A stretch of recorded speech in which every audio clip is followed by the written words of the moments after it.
bonjour tout le monde. Je me présente, Arthur L'Huissier, directeur d'Un Toit pour tous. Je fais une petite introduction rapide au nom des organisateurs de cette semaine thématique sur le logement des plus vulnérables en Isère. Vous voyez tous les logos qui s'affichent sur votre écran et qui vous présentent les différents contributeurs à cette semaine thématique. On est aujourd'hui sur un atelier spécifiquement centré sur la question du vieillissement, logement et vieillissement, et en particulier autour des personnes précaires. Donc, je passerai la parole ensuite à nos intervenants et animateurs pour organiser la séance avec vous. Donc, le remerciement à tous les partenaires impliqués. Le programme qui s'affiche, vous voyez bien qu'on est mercredi matin, donc c'est notre 4e session en webinaire sur les 5 qui sont prévues. Donc, il reste une session cet après-midi autour de la production des logements sociaux et quels sont les freins qu'on peut constater aujourd'hui, puisque le moins qu'on puisse dire, c'est qu'on est un petit peu en retard sur la production. Vous pouvez encore vous inscrire à la conférence de cet après-midi. Et puis, nous avons demain à l'IUGA, donc à l'Institut de géographie alpine, avenue Marie-Renoir, 2 tables rondes en présentiel, donc une sur les jeunes en difficulté face au logement le matin, et l'après-midi, une conférence de clôture sur l'avenir du logement social, en présence notamment de Laurent Guéquière, qui est représentant de l'USH au niveau de l'Union européenne et qui nous fera une conférence assez intéressante sur les modèles européens du logement social et la politique européenne sur le logement social, avec des réactions d'un certain nombre de participants, dont le président de la métropole qui sera présent. Vous pouvez encore vous inscrire sur le site pour nous rejoindre aux conférences de demain, ateliers et conférences de demain. Et vous retrouvez sinon sur le site internet tous les contenus, supports de présentation ou enregistrement des webinaires sur notre site internet. Pour ceux qui auraient loupé les séances, n'hésitez pas à aller voir ou à nous contacter. Quelques règles rapides, classiques, hein, que vous voyez affichées à l'écran pour que ça se déroule bien. Voilà, vous pouvez à tout moment poser des questions, y compris pendant que les intervenants parlent, par écrit, en cliquant sur l'onglet Q+R qui est en bas de votre écran. On y répondra soit à l'écrit, soit ce sera l'occasion de prise de parole, donc c'est l'animatrice qui pourra gérer tout ça. Et vous pouvez aussi lever la main, cliquer sur l'icône pour lever la main pour vous signaler comme voulant poser une question. Je vous rappelle que le questionnaire est enregistré pour qu'on puisse le rediffuser derrière, le rendre accessible à ceux qui ne peuvent pas être présents aujourd'hui. Donc, ceux qui ne souhaitent pas apparaître filmés peuvent couper leur caméra quand ils parlent. Voilà, c'est un choix personnel. Et puis, vous recevrez à la fin de la séance, notamment quand le Zoom va se fermer, vous pourrez cliquer sur un petit lien qui vous permet d'accéder au questionnaire de satisfaction ou d'évaluation. On vous remercie pour tous ceux qui peuvent prendre les 3 minutes pour y répondre. Ça nous permet d'améliorer les choses pour les prochaines fois. Voilà, et bien merci à tout le monde et notamment à tous les participants de ce webinaire qui vont prendre la parole maintenant et qui se sont mobilisés pour préparer cette séance. Bonne séance à tous.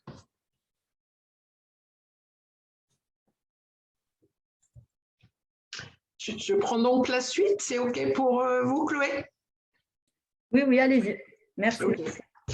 Bien, bonjour à tous. Merci de m'avoir sollicité pour animer ce webinaire consacré au mal logement, au vieillissement et à la précarité. Alors, je suis Catherine Guchet, je suis sociologue et enseignante-chercheuse à l'Université Grenoble-Alpes et je travaille sur les problématiques de vieillissement depuis vingtaine, voire une trentaine d'années, je n'ose plus le dire.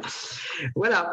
Alors, je suis aussi ravie de voir que ce webinaire prend place dans cette semaine consacrée au logement des plus vulnérables parce que c'est une question qui est très souvent occultée, qui n'apparaît que rarement dans les débats publics, qui est absente des politiques publiques. Et ceci, sans doute, est lié au fait que la population âgée est considérée de manière très homogène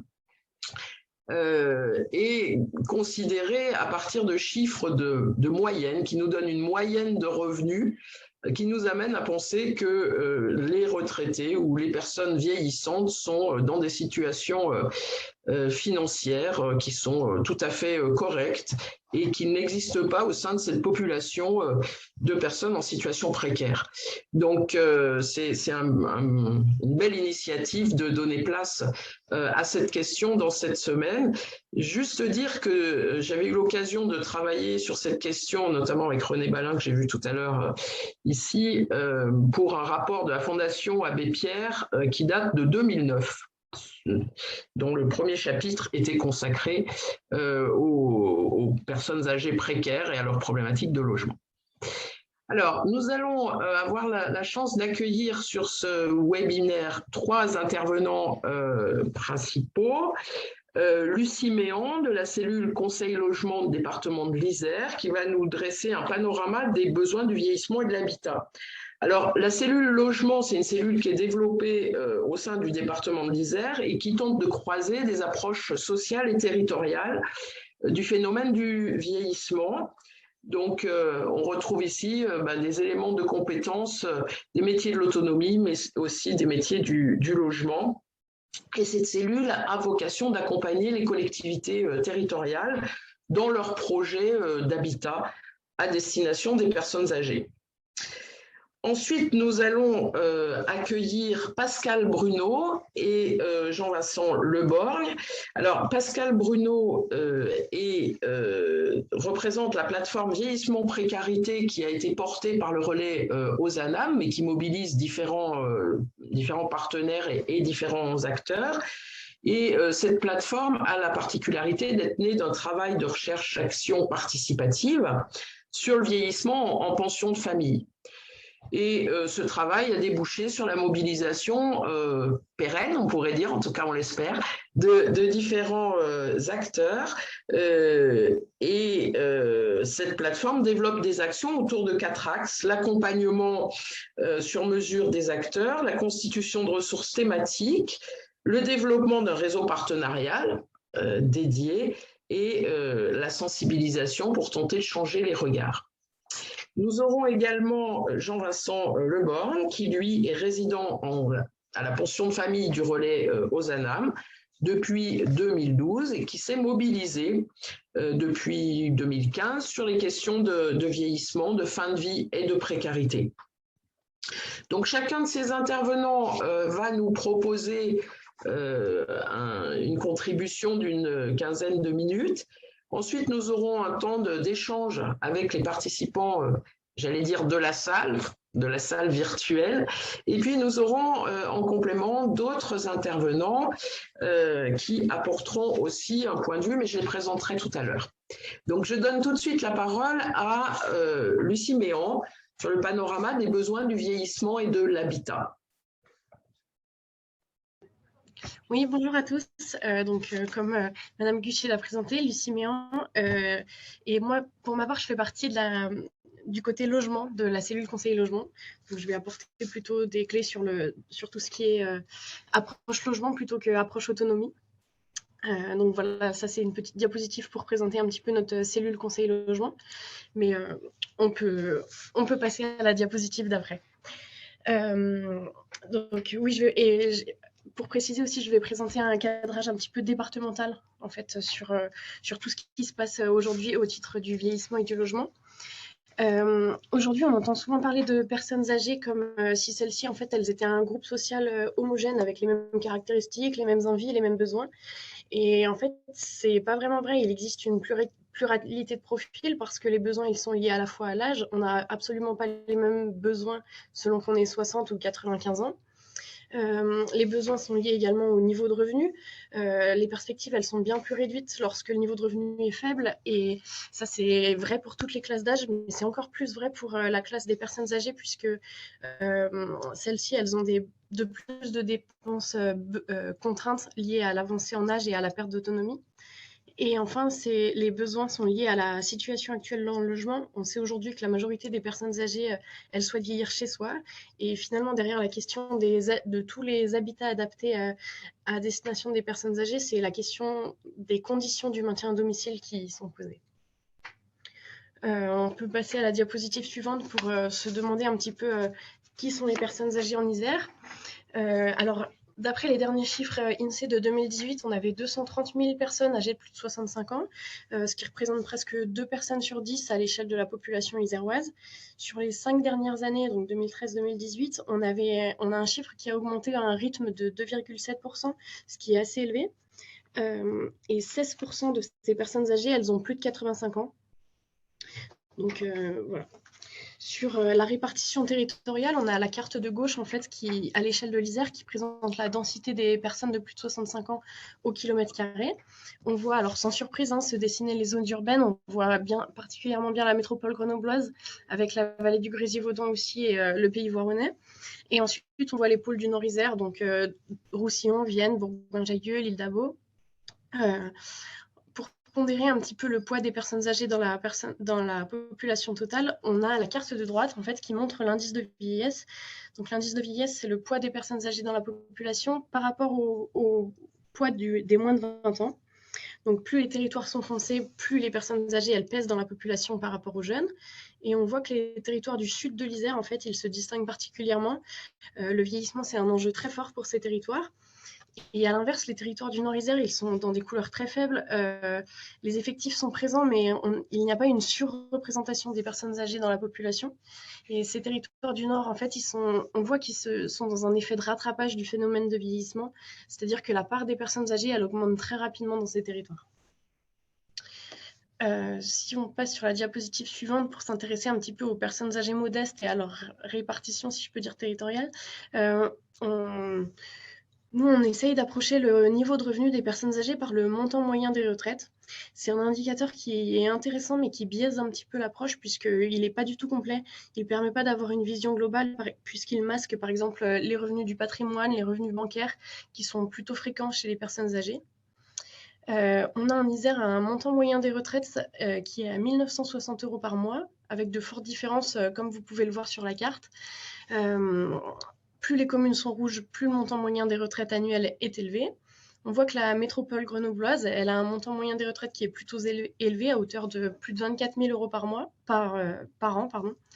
On a des communes alentours aussi qui tirent la moyenne de la métropole vers le haut.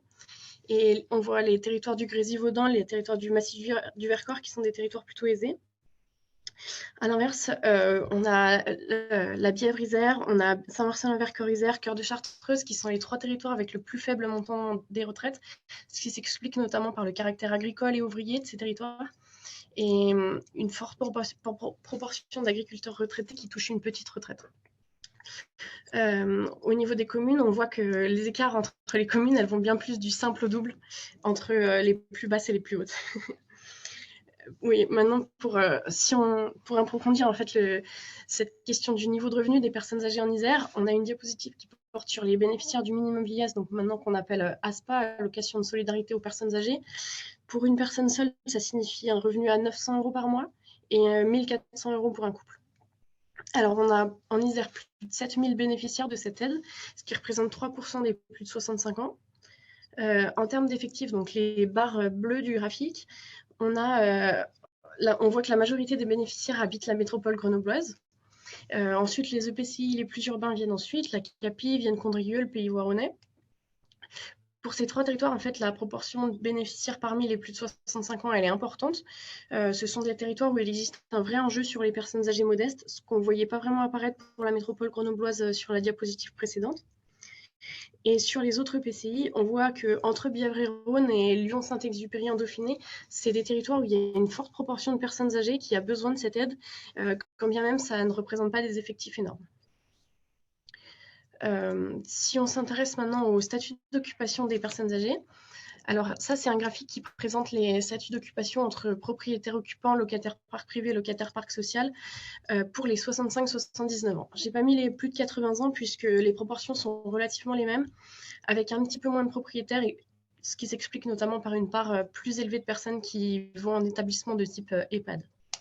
Donc, on voit que la propriété, c'est le statut d'occupation le plus répandu chez les personnes âgées. On en a 77 à l'échelle de l'Isère qui sont propriétaires. En termes de territoire, c'est la CAPI qui a le taux le plus bas de propriétaires occupants de personnes âgées, du fait notamment de la structure de son parc qui comporte presque un tiers de logements locatifs sociaux. Alors, si on regarde la barre rouge du graphique qui matérialise les locataires du parc social, on voit que ce sont les territoires urbains qui ont le plus de personnes âgées locataires du parc social. Donc, comme je l'ai dit, la CAPI, Vienne-Condrieu, la métropole grenobloise et aussi le territoire de Lyon-Saint-Exupéry en Dauphiné. En fait, du fait du parc social important sur ces territoires, la location sociale, c'est le deuxième statut d'occupation le plus répandu sur ces 4 territoires. La location privée, quant à elle, elle est sollicitée quand le parc en contient, ce qui n'est pas forcément vrai pour tous les territoires, et quand les ressources des personnes âgées, elles sont faibles. Et là, ces 2 territoires sont particulièrement mis en évidence, c'est Saint-Marcellin-Vercors-Isère et Entre-Bièvre et Rhône, des territoires où en plus on sait que les montants, enfin les niveaux de ressources sont plutôt faibles pour ces territoires. Si on passe à la diapositive suivante, et qu'on s'intéresse à l'habitat individuel, on voit que la maison, c'est l'habitat prédominant en fait des personnes âgées. Cette carte, elle représente la proportion des 65-79 ans qui vivent en maison. Le rouge foncé, ça signifie que cette tranche d'âge, elle vit à plus de 95% en maison. Et ils sont également plus de 7 sur 10 à vivre dans un grand logement dont ils sont souvent propriétaires, comme on l'a vu dans la diapositive précédente. Ce que nous dit cette carte, c'est qu'on voit surtout apparaître des territoires périurbains. Dans ces territoires, en fait, se pose la question de familles qui sont venues s'installer massivement dans les années 60-70, qui aujourd'hui arrivent à l'âge de la vieillesse avec des enfants qui sont partis, avec des situations de sous-occupation et des difficultés d'entretien du logement et souvent du terrain qui va avec. La question du renouvellement générationnel de ces territoires, elle est devant nous encore, avec des mutations de quartiers pavillonnaires entiers, en fait, qui pourraient, en arrivant relativement en même temps sur le marché, pourraient perdre de la valeur et du même fait être plus abordables pour des primo-accédants. Mais des questions se posent sur l'état de ces maisons et notamment en termes de précarité énergétique. Une autre chose que nous dit cette carte, c'est la mise en évidence des territoires ruraux. Être propriétaire occupant dans une maison constitue souvent un atout dans des territoires, notamment où les petites retraites agricoles, elles sont majoritaires. Après, bon, comme pour tout le temps, l'état du parc pose question. On peut arriver presque à des situations de mal logement. Et l'isolement géographique des fermes dans des hameaux, par exemple, ça peut vite se transformer en isolement social. Et en fait, cette carte, elle ne fait pas apparaître les territoires urbains qui sont composés majoritairement du parc collectif. Et la notion de vieillissement dans les zones urbaines, elle questionne en fait également sur l'isolement des personnes âgées, puisque la densité ne fait pas le lien social. L'isolement peut être lié au bâti, au logement. On peut trouver par exemple des personnes qui habitent au 4e étage sans ascenseur et qui sont captives de leur logement. En plus, plus on vieillit, on sait que plus on vieillit, plus le rayon de déplacement quotidien il se réduit. On prend moins les transports en commun, etc. Et la présence de services et commerces dans un rayon proche, elle devient indispensable. Et à ce jour, l'adaptation de la ville et du quartier du coup, au vieillissement représente un réel enjeu, notamment dans tout ce qui est politique de la ville. Si on s'intéresse à la sollicitation du parc social, il y avait au 31/12/2020 donc 3500 demandeurs de logement social âgés de plus de 65 ans, ce qui représentait plus d'un demandeur sur 10 à l'échelle de l'Isère, et les taux varient par EPCI de 8 à 15%. Sur le graphique de droite, on voit que le nombre de demandes il augmente presque continuellement depuis 2017. On voit qu'il y a eu un tassement du fait de l'année 2020 et de la crise sanitaire. C'est un tassement qu'on observe également sur la demande globale. On voit que la pression locative pour les personnes âgées, elle augmente du coup de fait. En termes de ressources, on a presque un demandeur âgé sur 2 qui a des ressources sous plafond PLAI, ce qui revient à moins de 960 € par mois pour une personne seule. Les motifs de la demande, ils reflètent des difficultés qui sont liées à l'avancée en âge. On a 30% pour raison de santé. On a un logement trop cher aussi avec un amoindrissement des ressources en arrivant à l'âge de la retraite. Et on a aussi le logement trop grand avec des situations de sous-occupation quand les enfants sont partis, des difficultés d'entretien du logement, etc. Et on voit que plus d'un demandeur sur 2 est déjà locataire du parc social et souhaite en changer. Cela peut signifier des enjeux d'adaptation du parc existant au vieillissement. En fait, si on s'interroge sur ce que signifient les conditions d'habitat pour les personnes âgées, on voit que dans le parc social, il y a certaines situations qui peuvent être très compliquées, avec des logements en étage qui sont non adaptés au vieillissement. Toutefois, l'avantage, c'est que ces locataires, ils disposent déjà d'un logement abordable, et avec une demande de mutation, le bailleur peut rechercher un logement plus adapté au vieillissement. Le seul écueil, c'est que ça peut prendre beaucoup de temps, puisque le parc adapté au vieillissement n'est pas encore très, très développé. La situation, en fait, elle peut être plus problématique pour les personnes qui sont logées dans le parc privé, qu'elles soient propriétaires ou locataires. Et la question des ressources, elle est fortement conditionnée à cette situation. En fait, si les personnes, elles sont plutôt modestes et que le parc privé, il joue un rôle de parc social de fait, si on combine ça avec des situations de perte d'autonomie et ou de mal logement, il existe en fait un fort taux de non-recours sur les aides à l'adaptation au logement, qu'elles concernent du coup le mal logement ou donc la précarité énergétique ou des choses comme ça, ou l'adaptation du logement au vieillissement avec par exemple le remplacement l'exemple très typique du remplacement de la baignoire par une douche. L'écueil, c'est que c'est des personnes que l'action publique elle a du mal à connaître en fait. On prend souvent l'exemple du fichier canicule qui est tenu dans les communes, mais celui-ci en fait il connaît beaucoup de biais puisqu'il est déclaratif. Si on s'intéresse à la diapositive suivante, on a remis en fait tout ce qui existe aujourd'hui en matière d'habitat adapté aux personnes âgées. On a essayé de synthétiser. On a remis bien évidemment le maintien à domicile puisque c'est le vœu numéro 1 des personnes âgées. Toutefois, en fait, avant de parler de nouvel habitat, il faut parler de mobilité. On sait que la mobilité, elle est corrélée du coup au niveau de ressources et aux catégories socio-professionnelles. Cette différenciation, elle se conserve avec l'avancée en âge. Dans beaucoup de territoires ruraux, il n'y a pas une palette très diversifiée d'offres adaptées à toutes les situations. Les mobilités, elles sont donc plus tardives et plus contraintes. En fait, on change d'habitat lorsqu'il devient presque dangereux pour la personne de se maintenir à domicile. Et on peut presque dire que l'aller à l'EHPAD est plus direct pour ces profils que pour d'autres. Pour nuancer, en fait, on peut parler des aidants. Il y a plus d'aidants dans ces territoires qui connaissent des mobilités résidentielles et professionnelles plus faibles, avec une famille qui reste à proximité. Ce qui ne signifie absolument pas que ce n'est pas lourd pour les aidants. Et du coup, sur ce graphique des produits, on voit bien que plus on est modeste, plus le choix se réduit, puisque avant de parler des établissements médico-sociaux sur la droite, mais juste de la partie logement, en fait, on voit que une des solutions, c'est le logement social autonomie, qui peut correspondre à l'avancée qui peut correspondre à l'avancée en âge. C'est une solution puisque ça garantit un logement social adapté à la perte d'autonomie. Toutefois, c'est une forme d'habitat qui reste encore à développer en Isère. Et il y a certains habitats adaptés qui sont complètement excluants pour des personnes âgées modestes. Je pense notamment à tout ce qui est résidence-service privé géré par des gestionnaires lucratifs. Ça, c'est des choses que les personnes âgées modestes, elles ne peuvent pas envisager. Et ensuite, on a les établissements médico-sociaux qui sont du coup de fait plus médicaux et pour lesquels le déménagement peut paraître plus contraint. Du fait de l'image de l'EHPAD, etc. Donc, en fait, pour résumer, on pourrait dire que l'anticipation, en fait, c'est une clé pour faciliter le vieillissement, sauf que quand oui, je vois qu'il me reste quelques minutes seulement. Oui, on pourrait dire que l'anticipation, c'est une clé pour faciliter le vieillissement, sauf que quand le territoire ne propose pas une offre diversifiée et adaptée à tous les profils, l'anticipation, elle ne peut pas se faire. Voilà. Je crois que j'ai beaucoup parlé en sigle. N'hésitez pas si vous avez besoin que je précise.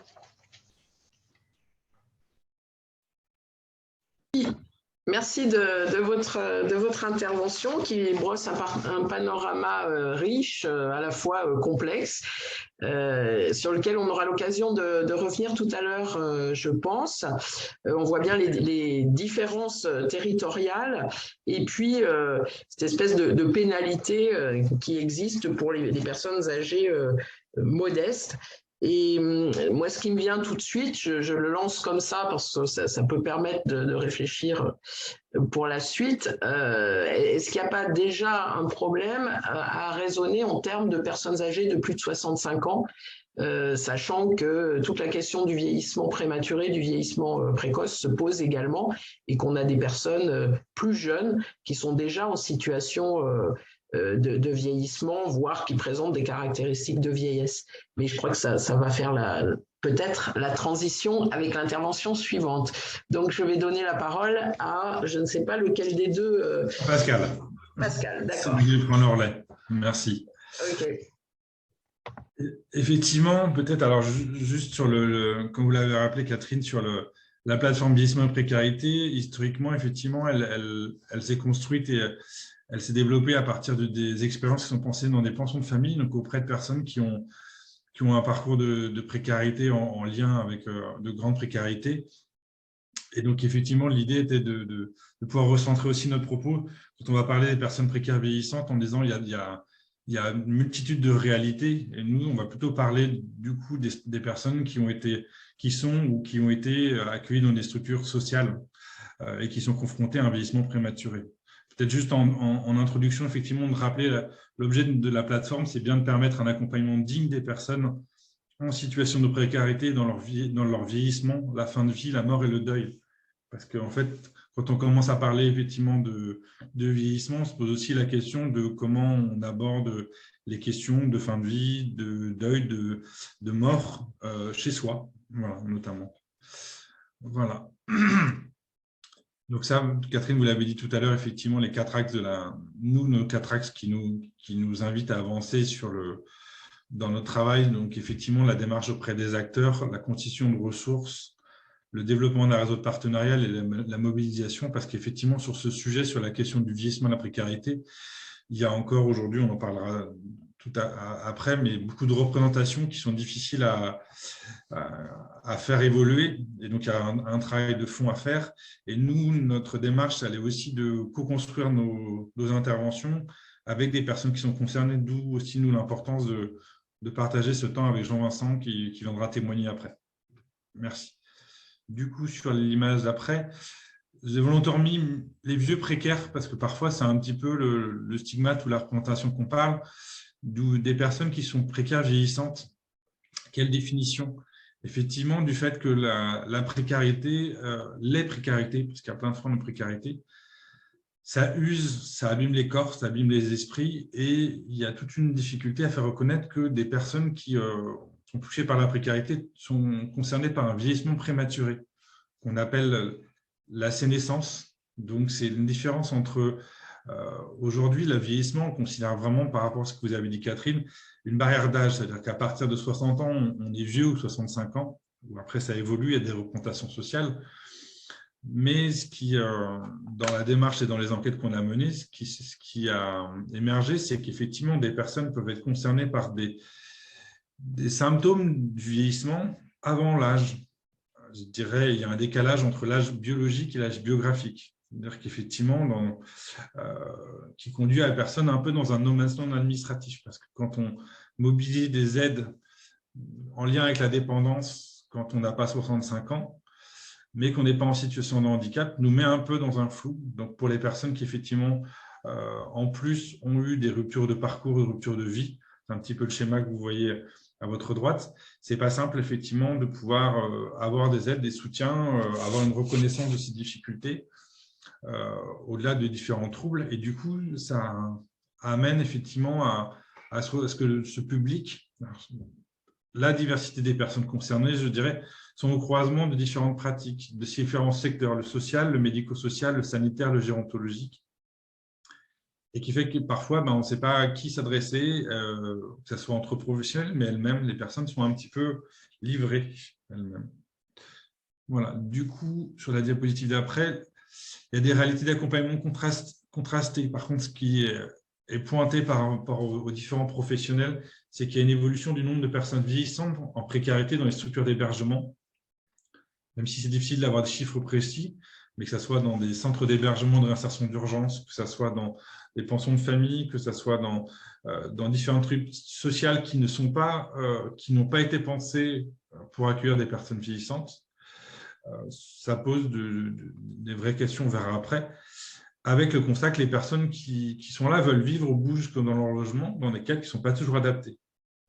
Et ce qui conduit à des situations complexes, préoccupantes, et qui, des fois, parfois, n'ont pas de solution, notamment pour les personnes à droit incomplet ou les personnes qui sont toujours en attente de titres ou en situation irrégulière, qui sont confrontées à des difficultés administratives, en plus d'avoir des difficultés liées au vieillissement.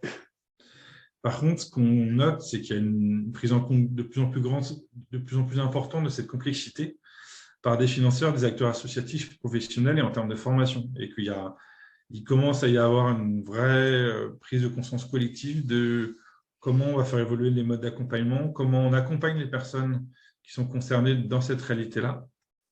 Voilà. Les difficultés rencontrées dans l'hébergement et le logement, on a commencé à en parler. Les lieux sont vraiment, il y a beaucoup de lieux qui ne se retrouvent pas adaptés en termes d'accessibilité, d'aménagement. Du fait aussi que la précarité des situations, quand on est en situation d'hébergement temporaire, c'est difficile de se projeter dans l'aménagement d'un appartement ou de mobiliser des aides, mais parfois aussi en termes de ressources ou du fait que la situation de vie nous amène effectivement à ne pas pouvoir solliciter ou à pas avoir envie de solliciter les aides qui peuvent exister dans l'aménagement. Donc, ça crée des décalages. Et il y a toujours une appréhension pas toujours évidente dans la perte d'autonomie et des besoins médicaux. Parce que dans ces structures sociales, il y a peu ou pas de moyens en interne pour coordonner les interventions des professionnels libéraux. Les professionnels ne sont pas toujours formés. Dans une des enquêtes que nous, on avait menées sur la question du vieillissement au sein des pensions de famille, les professionnels pouvaient dire clairement, nous, on a été embauchés sur des postes éducatifs, d'animation, d'accompagner les gens on se retrouve en difficulté à accompagner des gens qui sont dans la perte d'autonomie parce qu'effectivement, ou qui vont avoir de plus en plus besoin de soins au quotidien. Donc, ça pose effectivement une vraie difficulté dans cet accompagnement et aussi dans la mise en place d'une continuité des soins. Parce qu'effectivement, entre ce qu'on repère en termes de difficultés et les réponses qui peuvent être apportées en interne, mais aussi en lien avec l'hôpital ou avec les services extérieurs, peuvent poser de grosses difficultés. Il y a aussi, du coup, la question du vieillissement, l'adaptation. Ça pose la question de l'adaptation des rythmes, des dynamiques collectives en lien avec les besoins individuels. Quand on a pensé des structures ou sur le fait que les personnes, il y a des animations de sortir de temps, et quand on vieillit, ça concerne même tout le monde, on a besoin peut-être d'aller dans un autre rythme, de peut-être moins avoir envie de bouger. Mais donc, il y a des adaptations qui posent aussi des questions de comment le cadre peut en tenir compte. C'est le lien aussi avec le sanitaire qui n'est pas toujours très simple, avec le cloisonnement sectoriel, la connaissance entre les acteurs. On voit bien qu'aujourd'hui, il y a beaucoup de réponses qui existent, mais c'est très le secteur gérontologique, vraiment pour les personnes considérées comme vieilles, mais qui ont plus de 60 ans ou 65 ans. Avant, on n'est pas concerné par ces dispositifs-là. Les dispositifs médicaux sur les questions de soins, les dispositifs sociaux, et c'est un peu des mondes qui sont en parallèle. Ce n'est pas toujours très simple.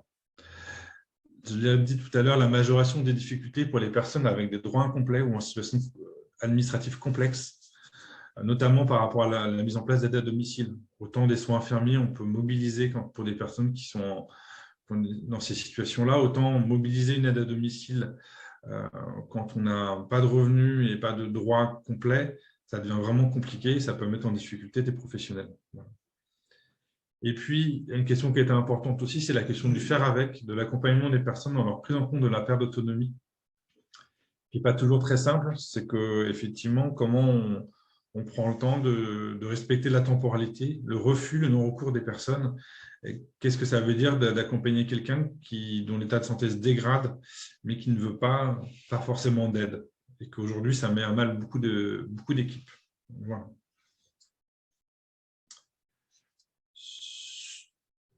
L'idée, du coup, quand on avait préparé un petit peu ce webinaire, c'était peut-être mettre en perspective aussi ce qui existe actuellement en termes de solutions. Il y a une variété de solutions qui existent dans l'accompagnement pour des personnes qui ont été touchées par la précarité et qui sont accueillies dans des structures sociales dans la prise en compte de leur vieillissement. Tout d'abord, il y a des dispositifs d'orientation et de transition de l'hébergement vers un établissement pour des personnes âgées.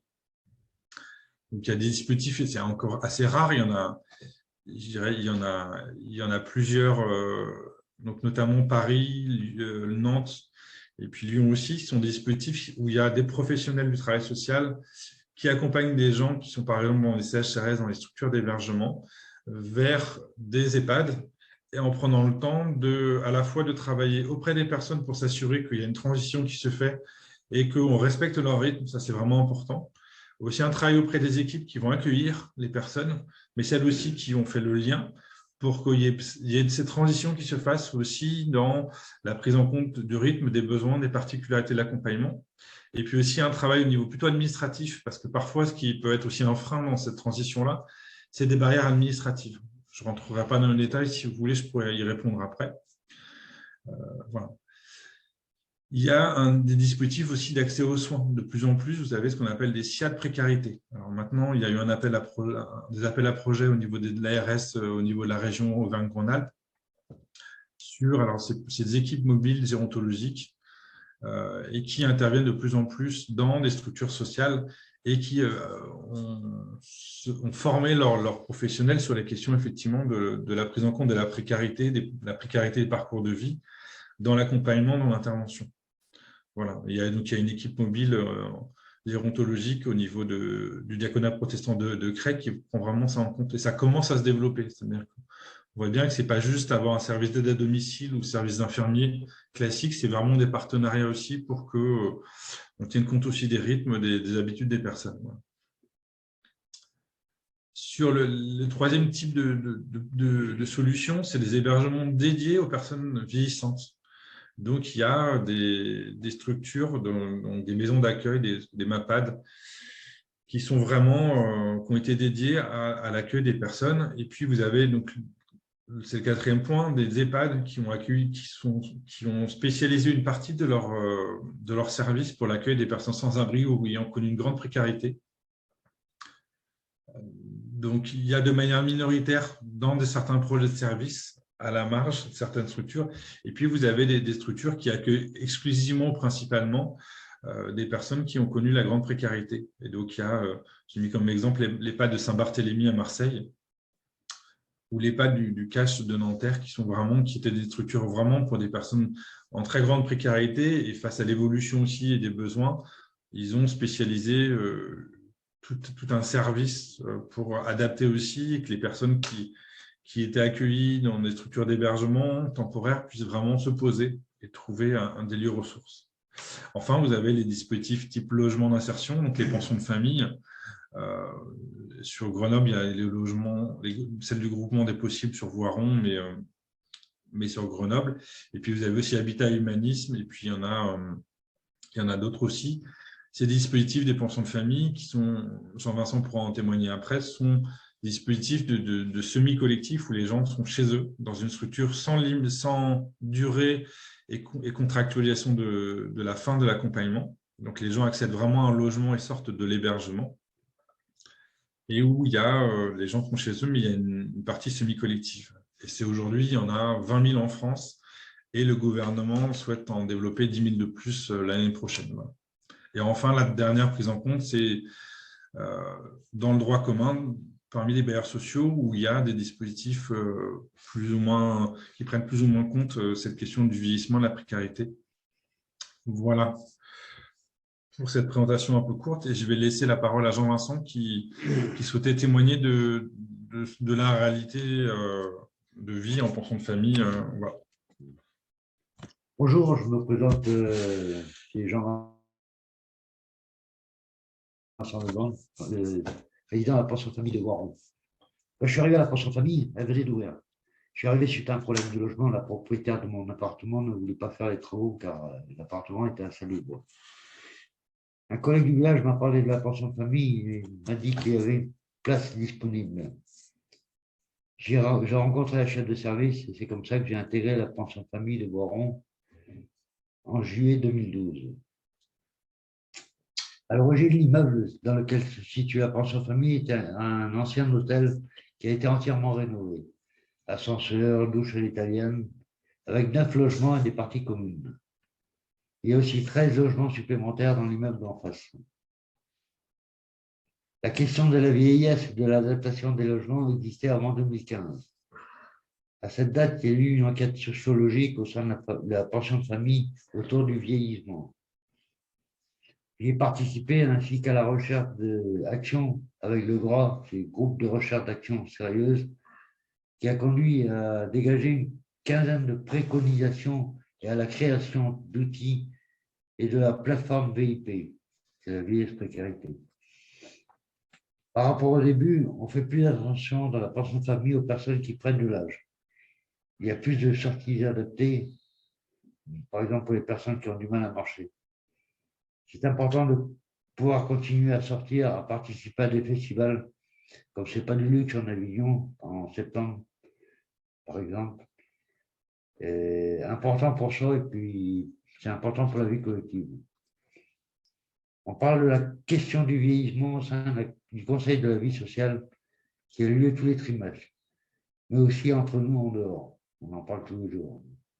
Au niveau médical, il y a Jade, l'infirmière, qui s'occupe du suivi des rendez-vous et qui coordonne les interventions des infirmières libérales qui passent tous les jours à la pension de famille. Il y a aussi des auxiliaires de vie extérieurs qui interviennent régulièrement pour la plupart des résidents. Nous ne sommes que 2 sur les 9 de notre immeuble à ne pas y recourir. Au niveau de la pension de famille, on n'est pas limité dans le temps. On peut y rester le temps que l'on veut. Le fait de savoir qu'il y ait des aides possibles, c'est rassurant et de ne pas avoir de contraintes. C'est comme ça que si on avait un appartement autonome avec des appuis et la collectivité autour,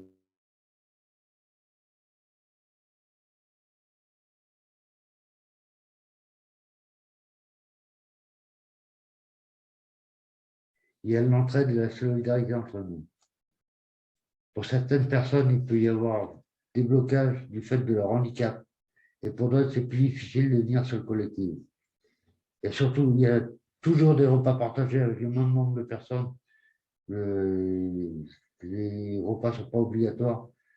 Pour l'instant, il n'y a pas de personnes grabataires à la pension de famille, suffisamment en difficulté pour ne plus arriver à se faire manger seul. La vieillesse qui arrive, ça risque de changer physiquement certaines personnes, mais aussi la vie de tous les jours au niveau individuel et collectif. Aujourd'hui, le vieillissement, comme j'ai la santé, ça se passe bien, mais quand on prend de l'âge comme moi, à 67 ans, on a une inquiétude, devenir dépendant des autres, et ça, voilà, ça pose des craintes. Merci. Merci de ce témoignage qui nous permet, je pense, de vraiment saisir tous les enjeux du vieillissement et qui fait le lien finalement entre les diverses interventions qu'on a eues jusqu'à maintenant. Il me semble qu'on a des lignes qui se dessinent. Cette question que vous venez de poser de l'articulation de l'individuel et du collectif, je crois que c'est une question qu'on retrouve dans les différentes présentations. Il y a aussi la question de l'accompagnement des trajectoires résidentielles qui s'est posée et que l'on voit apparaître aussi bien dans le témoignage, dans la communication de Lucie Méan que dans les autres interventions. Et puis, il y a aussi la question de l'adaptation des territoires, de l'adaptation des lieux, et de l'adaptation des services et des professionnels, puisque la question de la formation en gérontologie, de la formation aux problématiques du vieillissement se pose pour les différents personnels, que ce soit, à mon avis, les personnels des pensions de famille ou que ce soit des personnels du parc de logement social.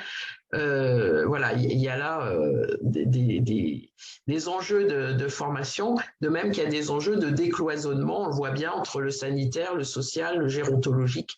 Et je pense que ce sont ces différents points que nous allons pouvoir approfondir.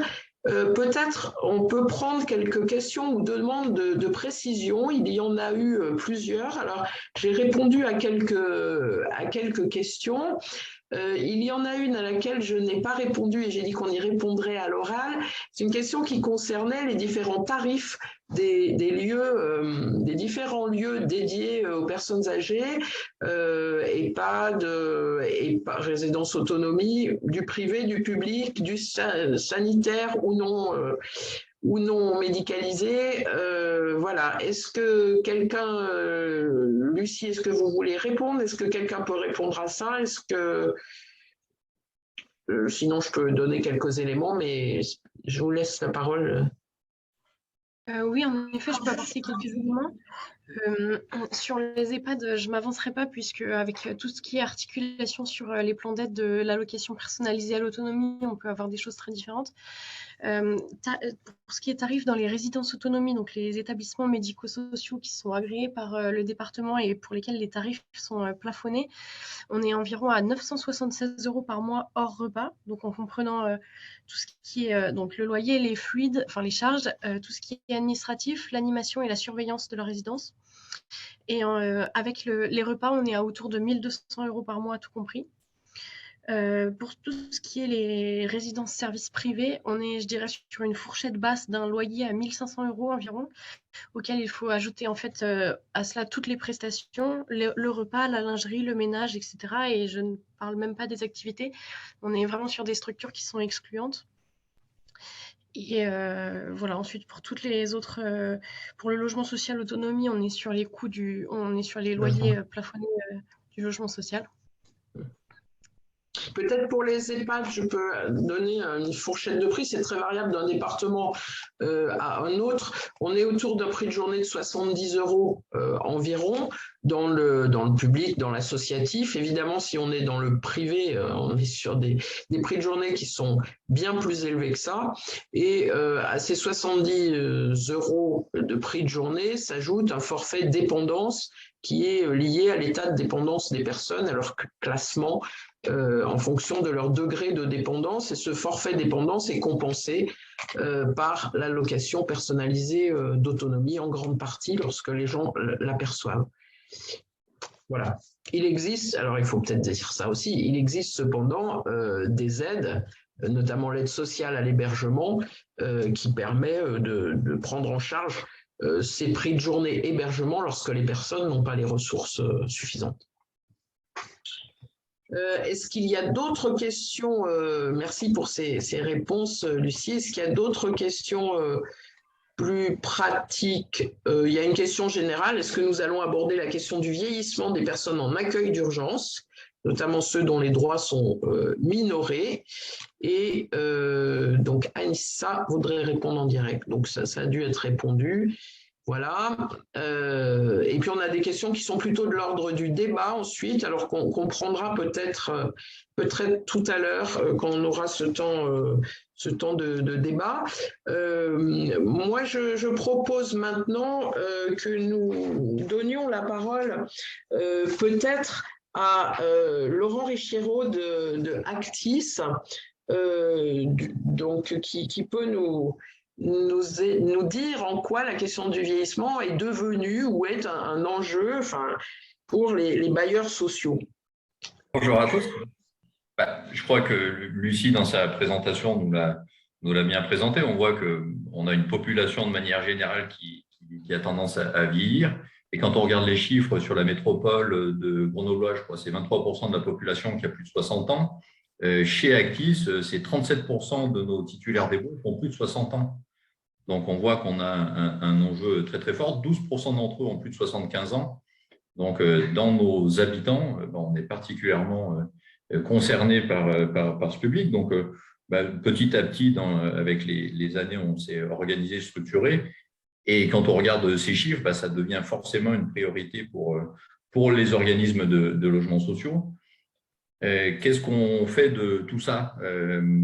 On parlait tout à l'heure de parcours, donc on favorise les mutations quand c'est possible. Et puis surtout, on essaie de se focaliser beaucoup sur nos produits. On voit qu'on a un déficit de logements adaptés, donc il faut les équiper. Donc c'est une problématique que l'ensemble des bailleurs ont démarré depuis de nombreuses années. On profite encore de mécanismes de dégrèvement de taxes foncières quand c'est possible, qui nous permettent d'aller plus loin sur des travaux. À titre d'exemple, chez Actis, on consacre environ 650 000 € chaque année à l'adaptation de logements. Donc, c'est 150-200 logements qu'on adapte en fonction des besoins des locataires. Donc, on a organisé des partenariats avec le département que je remercie. On a des visites d'ergothérapeutes qui sont proposées aux habitants pour essayer de faire les bons travaux pour nos locataires. Donc voilà, on a un gros sujet adaptation du parc existant. Je crois que c'est un chantier qui est encore très vaste. puisque adaptation, ça veut tout dire et rien dire. Enfin, quand on parle de logement PMR, c'est un peu pareil, c'est adapté à quoi, à qui. Donc, on essaie aussi au fur et à mesure qu'on fait ces travaux d'adaptation, de les classifier de la bonne manière pour que le jour où un logement se libère, on puisse l'attribuer à la bonne personne et répondre aux bons besoins. On a tous en tête la classique adaptation de la douche, des volets roulants, des WC surélevés. On voit que ça va beaucoup plus loin aujourd'hui sur la finesse des besoins et donc on a besoin d'essayer de classifier au mieux ces logements. Naturellement, les bailleurs sociaux s'attachent aussi à concevoir de nouvelles résidences. Le travail sur le parc existant et puis sur les évolutions de nouveaux programmes, on voit l'émergence de nouvelles résidences, c'est très bien.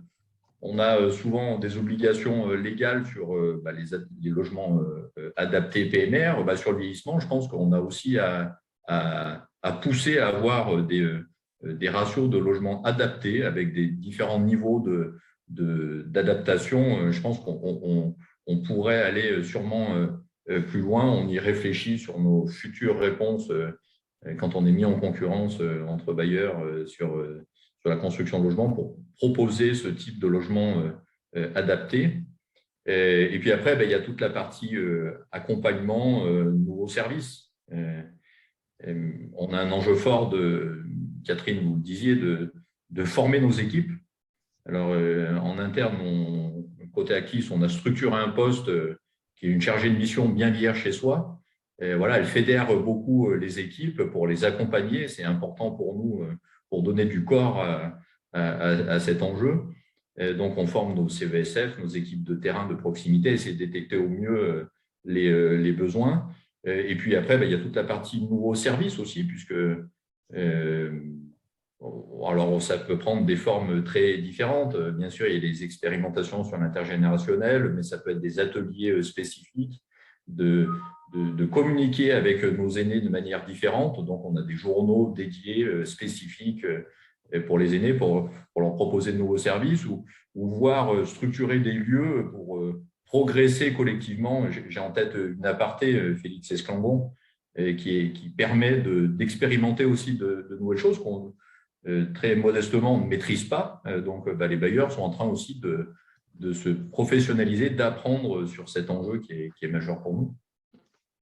Ce qui est intéressant, je trouve, dans ces différentes contributions, c'est qu'il me semble qu'il y a une question un peu centrale qui se pose de cette manière-là. Est-ce qu'on peut tout adapter pour ce qui concerne le droit commun, c'est-à-dire le logement, là on est sur la question du vieillissement des personnes en situation de précaire, voilà, quel que soit le degré de précarité. Donc est-ce qu'on peut aller vers du droit commun pour tout le monde et vers l'adaptation de tout ce qui existe, ou est-ce que finalement on n'est pas aussi à certains moments dans la nécessité d'avoir des lieux qui soient des lieux adaptés, soit plutôt dédiés à la précarité, on va dire, avec des formes d'accompagnement spécifiques, etc., ou plutôt dédiés au vieillissement, avec là encore des formes d'organisation différentes. Et je vais peut-être donner la parole à Dominique Duru pour qu'elle nous parle du dispositif Lévin, qui pour le coup est un dispositif adapté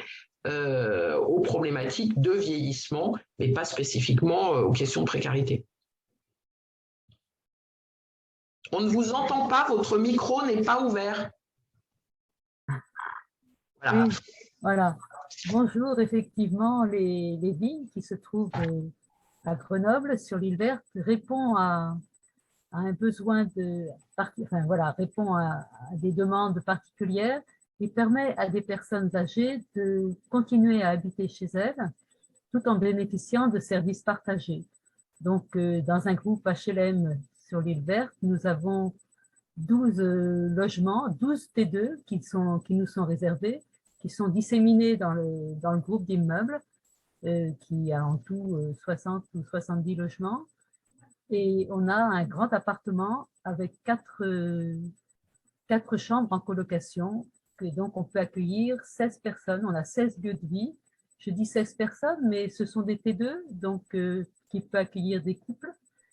Ça permet quelquefois à un couple où il y a une personne très dépendante, puis l'aidant qui commence à très fort fatiguer, de continuer à vivre ensemble. Et puis, ils bénéficient de services d'une continuité de présence 24 heures sur 24, 7 jours sur 7, d'une présence d'auxiliaires de vie qui sont là pour aider les personnes, les soutenir, les accompagner dans leurs besoins. Voilà en gros le principe. La caractéristique, c'est qu'on est dans du logement social. D'une part, et qu'on est chez soi. Voilà, on est dans du logement social. Ça fait en sorte que, effectivement, c'est soumis à plafond de ressources. Donc, ce n'est pas ouvert à tout le monde.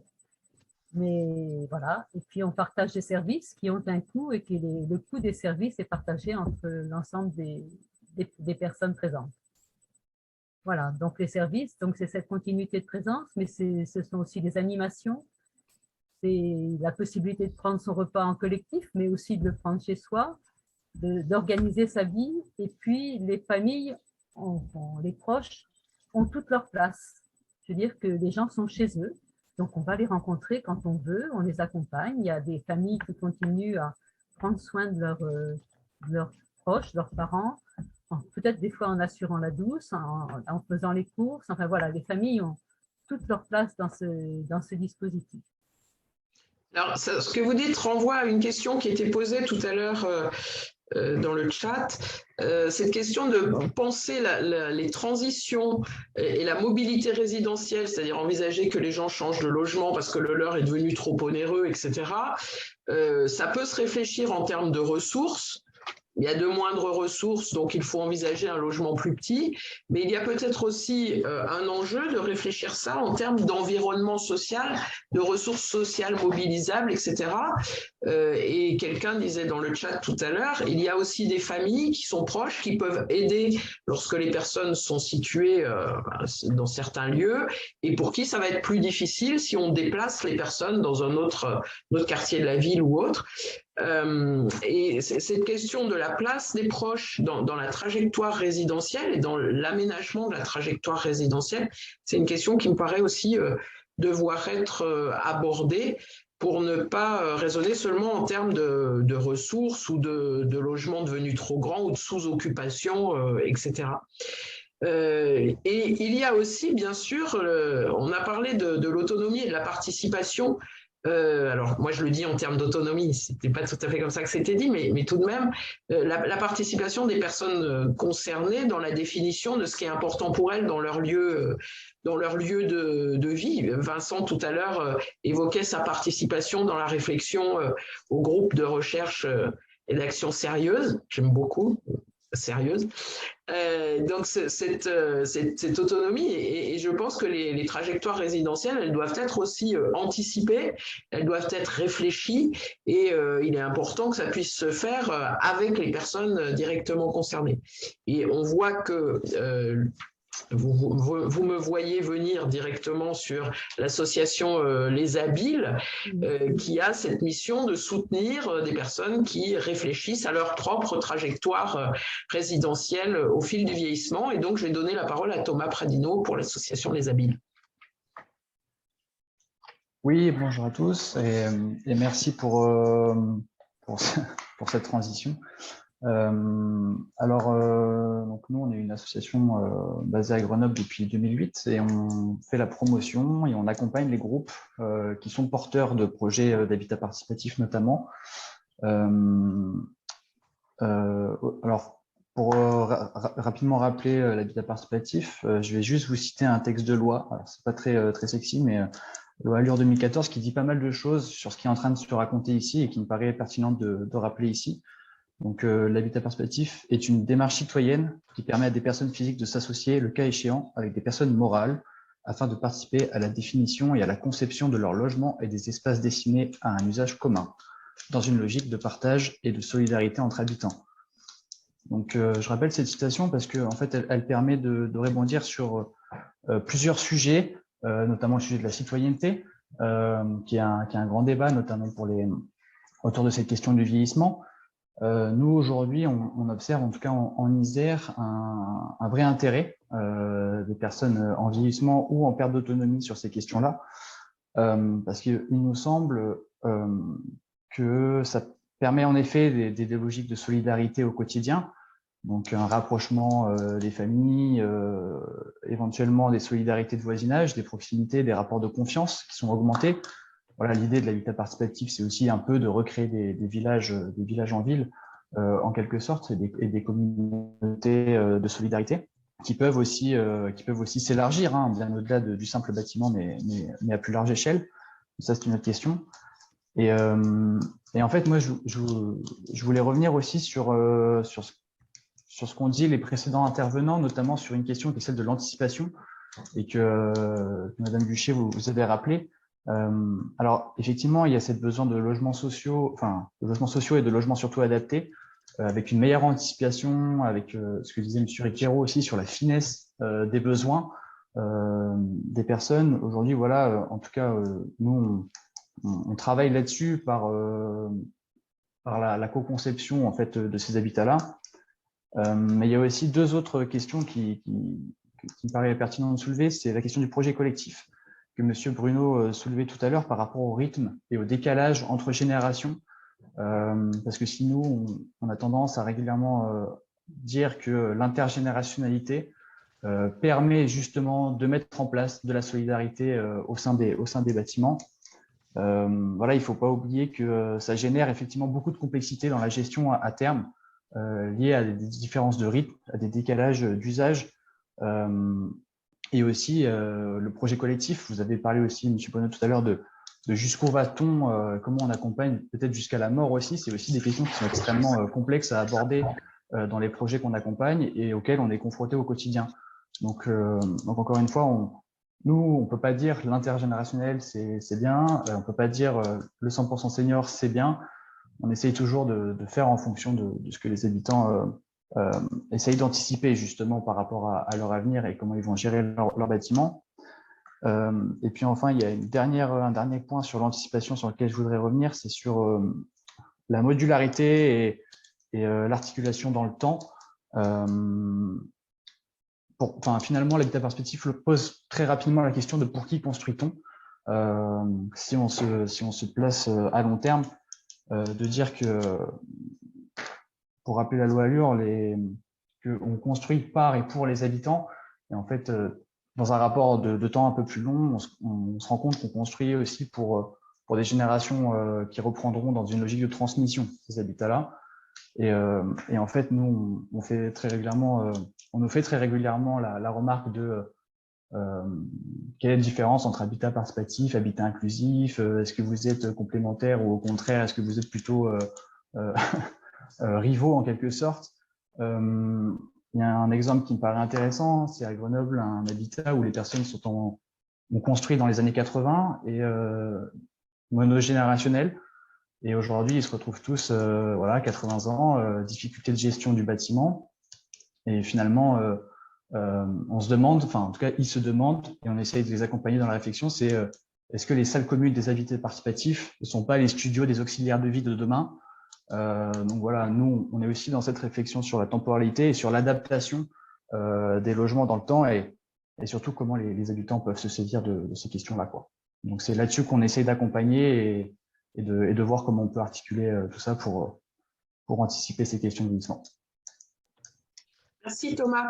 Une question qui venait dans le chat, oui, mais les habitats participatifs et l'association des habiles ne s'adressent pas à des publics précaires ou en difficulté sociale. Ce à quoi j'ai répondu rapidement, que lorsque des bailleurs sociaux, des collectivités territoriales s'associent et s'investissent dans des projets, il devient alors possible que ce genre de proposition d'habitat puisse être ouverte à des populations qui seules n'arriveraient pas nécessairement à s'engager dans le projet ou à avoir les ressources, quelles qu'elles soient, pour mener à bien ces projets. Alors, si vous voulez bien, je pense qu'on peut maintenant donner la parole à la salle virtuelle, encore une fois. Des questions ont été posées et par le chat, je vérifie si on a des questions en suspens. Des équipements adaptés aux personnes âgées peuvent l'être aux personnes plus jeunes et valides, oui, par exemple femmes enceintes. De nombreux allocataires du RSA arrivent à l'âge maximum d'obtention de cette allocation et arrivent à la retraite sans aucune information. Et là se pose la question de l'anticipation. Donc cette question de l'anticipation, elle a été déjà évoquée à plusieurs reprises. Et c'est vraiment l'idée de l'accompagnement d'un parcours résidentiel qui va se confronter à un moment donné à la question du vieillissement et peut-être à la question de la précarité qu'il faut envisager. Alors, est-ce que le public, enfin les personnes présentes, peuvent prendre la parole à l'oral ou est-ce qu'ils sont limités aux questions-réponses Alors, ils peuvent lever la main et nous, ensuite, on peut activer leur micro. Donc, n'hésitez pas. Hein, j'ai vu notamment dans les questions qu'il y avait plutôt des choses qui étaient de l'ordre de la remarque ou du complément. Donc, ça peut être pertinent de prendre la parole à ce moment-là pour voilà, élargir un petit peu le propos. N'hésitez pas. Est-ce que quelqu'un se... Toujours la première prise de parole qui est difficile, surtout sous cette forme-là, peut-être. Pardon, hein, je coupe. Il y a une personne qui a levé la main, c'est Alain Guézou. Donc, Alain, je ouvre le micro. Normalement, voilà, très bien, allez-y. Oui, je ne sais pas si vous m'entendez. Oui, oui. Bon, okay. Oui, donc moi, je suis de RSA 38, allocation d'allocataire du RSA. Et si on est présent ce matin, c'était par rapport au titre de cette visioconférence. Alors, j'aime beaucoup la question de Thomas. Pour qui construit-on? Jusqu'à présent, les bailleurs sociaux construisaient pour faire du logement et mettaient dedans des gens. Peu importe la tranche d'âge et la génération et l'origine, peu importe. Aujourd'hui, se posent de véritables questions pour les précaires et les pauvres. C'est qu'aujourd'hui, effectivement, les précaires sont dans le logement social parce que c'était le seul logement qu'ils pouvaient avoir de façon décente. Et ça, je pense que les bailleurs sociaux ont une conscience de ça qui est assez poussée, et du moins chez Actis, puisque j'ai la chance de travailler avec Actis. Ça, c'est vrai. Le problème aujourd'hui, si vous voulez, c'est vieillesse et précarité. Le problème, c'est qu'aujourd'hui, comme j'ai dit, je crois que c'est vous qui l'avez dit, Catherine, effectivement, des appartements pris il y a 15 ans avec des couples de 3-4 enfants, maintenant, on se retrouve tout seul. D'accord? Et le problème, c'est qu'on n'a pas de réflexion.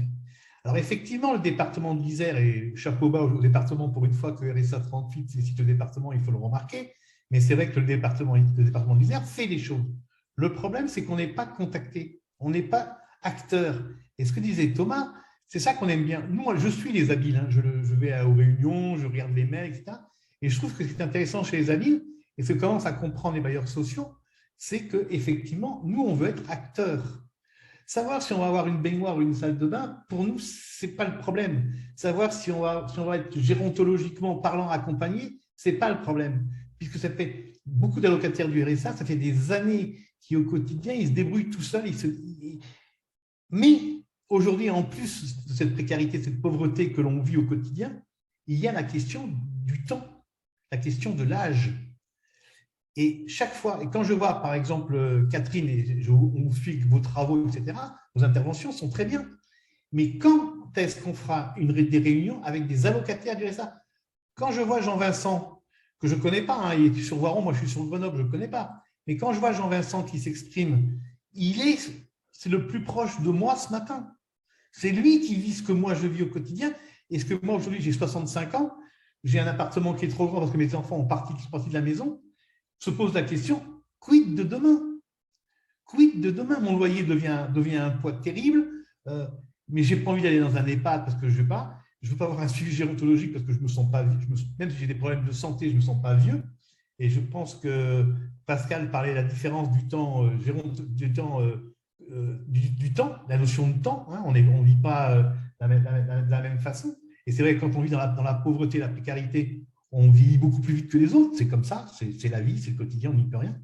Et nous, ce qui nous intéresse ce matin, pour moi, depuis que le début de la réunion, c'était effectivement un inventaire, pas du tout à l'après-vert, hein, un inventaire bien précis de ce qui existe.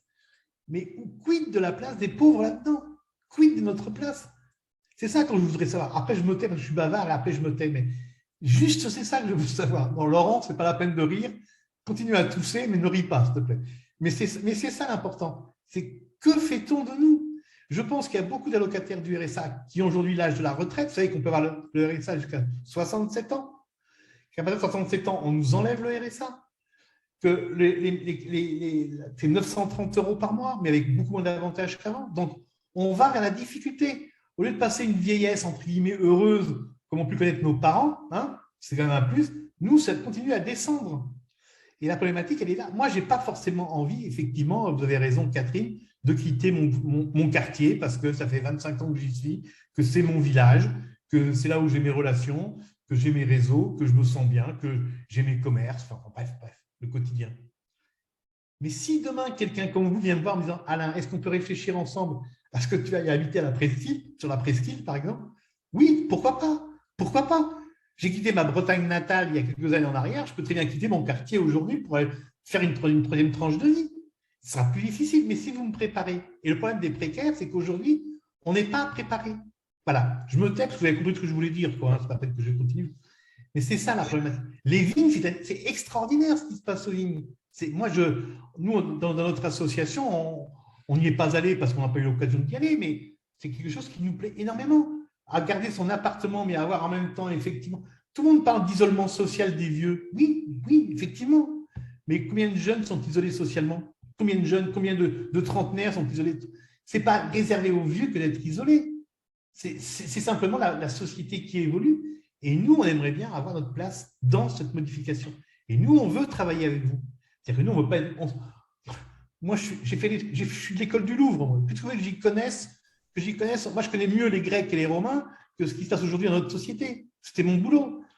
Donc, j'ai besoin d'avoir d'informations. J'ai besoin de voir. Et quand je vois Pascal, avec qui j'ai croisé 2 ou 3 fois, on a abordé des sujets où il n'y avait qu'avec Pascal que j'ai pu en parler. Parce que c'est le seul qui a été à mon écoute et à m'entendre.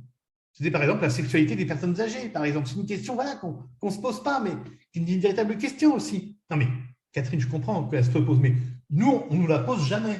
On ne nous la pose jamais. Voilà.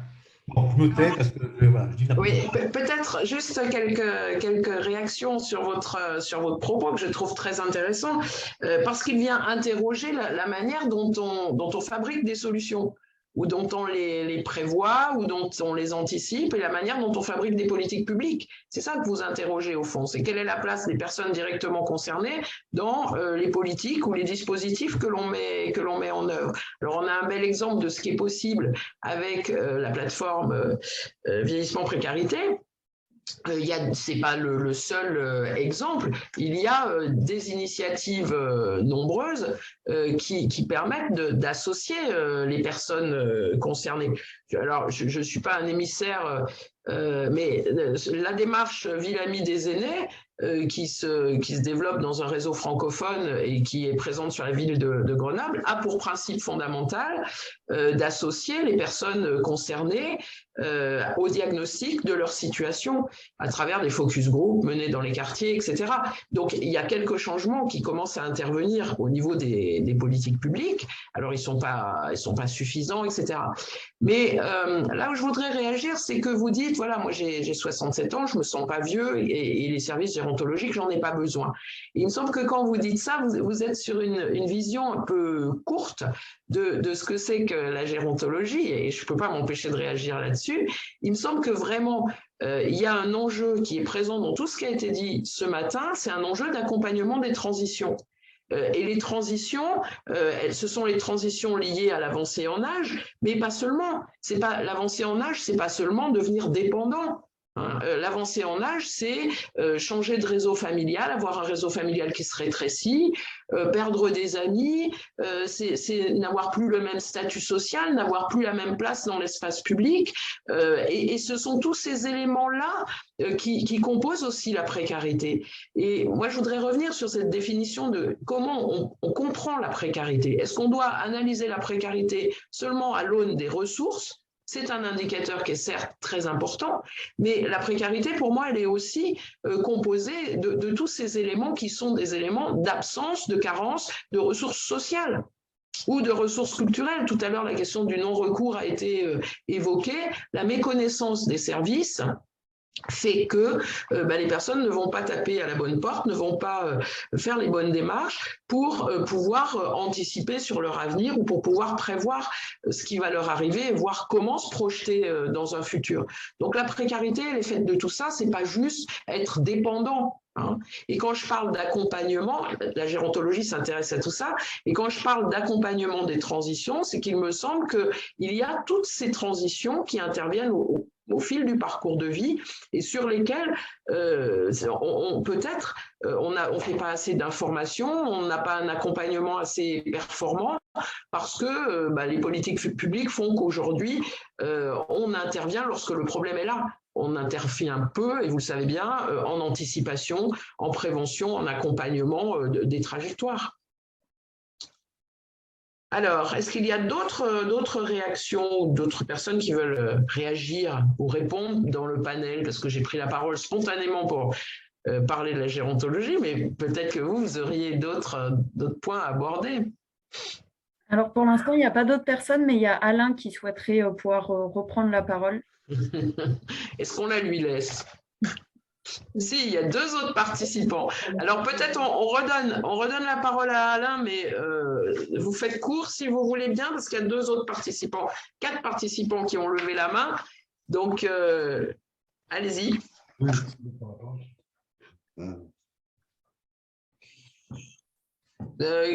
Vous lui redonnez la parole? Ouais. Excusez-moi, c'est la dernière fois que j'interviens, je vous jure. Le problème, c'est quand on vit dans la pauvreté, on ne peut pas anticiper. Je ne sais pas, moi, aujourd'hui, ce que je vais faire demain.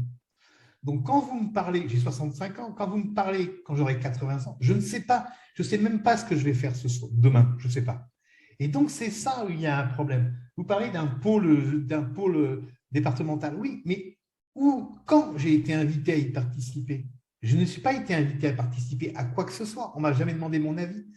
Donc, moi, il faut bien qu'on m'éduque. Les pauvres, dont je fais partie, j'en suis un et j'en suis pas fier, mais j'en fais partie, je veux être éduqué. On a besoin d'éducation, d'information.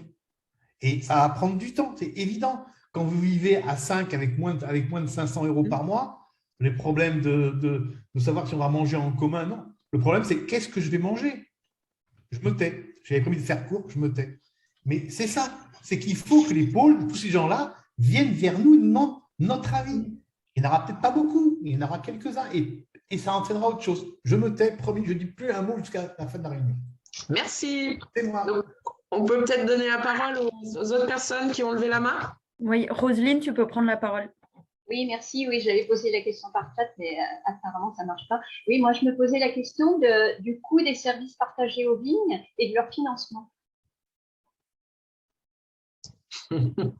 Alors, c'est une question récurrente, mais Dominique Duru va vous donner une réponse. Oui, oui. Alors, les coûts des vignes, c'est d'abord le loyer. Hein. Chaque personne est locataire de son logement auprès d'Actis. Donc, chacun paye son loyer, mais il a droit à l'APL, bien sûr. Et puis, la continuité de présence, elle a un coût de 18 000 € par mois qu'on partage entre les locataires. Donc, effectivement, c'est un coût important. L'APA vient en déduction. Et puis, il y a le crédit d'impôt qui fait qu'il y a 50% du coût payé qui va venir en crédit d'impôt ou en remboursement pour les personnes qui ne payent pas d'impôt. Donc, il faut pouvoir anticiper cette démarche. Ça fait que le coût, finalement, est pas si important que ça. 1 200 € par mois pour cette continuité de présence, ça correspond à 2 heures de présence d'une aide à domicile, d'une auxiliaire de vie qui vient à domicile par jour, hein, sur 30 jours. Donc voilà, c'est à peu près le coût. C'est vrai que c'est important, mais il y a quand même des aides possibles. Comme nous ne sommes pas un établissement, on n'a pas droit à l'aide sociale, ça c'est vrai, mais bon, globalement, on arrive, c'est vrai, il y a un coût important. Mais qui est un coût, voilà, un coût classique. Enfin, je veux dire que c'est le coût d'une aide qui est présente 24 heures sur 24 et qui va pouvoir intervenir à la demande jour et nuit. Hein, et qui c'est une aide qui connaît les personnes, qui va travailler en lien avec les familles. Enfin, voilà, c'est un soutien important. Merci. Est-ce que c'est la bonne réponse? Est-ce que c'est ce que vous souhaitez savoir? y a quand même des activités d'animation qui sont financées. On a maintenant un poste d'animateur qui est financé dans la mesure où on est maintenant reconnu habitat inclusif. Donc, il y a des animations qui existent, qui sont ouvertes sur le quartier, et ça, c'est très, très important. Il y a des va-et-vient entre les personnes du quartier et les personnes qui sont dans le dispositif, qui peuvent venir prendre leur repas, etc. Donc, voilà. Oui, je me posais juste la question de l'accès, du coup, à des personnes qui ont des revenus très modestes, puisque c'est quand même le principe de cet accueil au vignes aussi. Parmi les gens qui sont au vignes, il y a des gens qui ont des faibles revenus, mais qui ont un niveau de dépendance qui est peut-être suffisamment important pour qu'elles puissent avoir de l'APA qui va permettre d'accéder à ce dispositif. Il y a des gens qui n'ont pas des très gros revenus qui sont là dans le dispositif. Simplement, c'est vrai que c'est l'APA qui va beaucoup aider. Et puis, l'histoire du crédit d'impôt qui, je crois qu'à partir de courant 2022, ou 2023, le crédit d'impôt va être mensualisé. Donc, du coup, les gens vont pouvoir bénéficier de cette aide importante mois par mois. Hein, mais on attend que ça existe parce que pour l'instant, c'est un remboursement a posteriori l'année suivante. Merci. Voilà. Alors, d'autres personnes avaient levé la main? Oui, il y avait Bernard Hoffmann qui souhaite prendre la parole et ensuite il y a Pascal et Jean-Vincent qui souhaitent prendre la parole aussi. D'accord. Oui, alors pardonnez-moi d'intervenir sur un sujet qui pourrait paraître un peu périphérique et qui concerne plutôt la vie sociale au sein des équipements collectifs, hein, que ce soit maisons de retraite, qui ont un caractère collectif, effectivement. Puisque tout le reste est abordé avec talent par les autres intervenants et le public, donc je ne reviendrai pas dessus.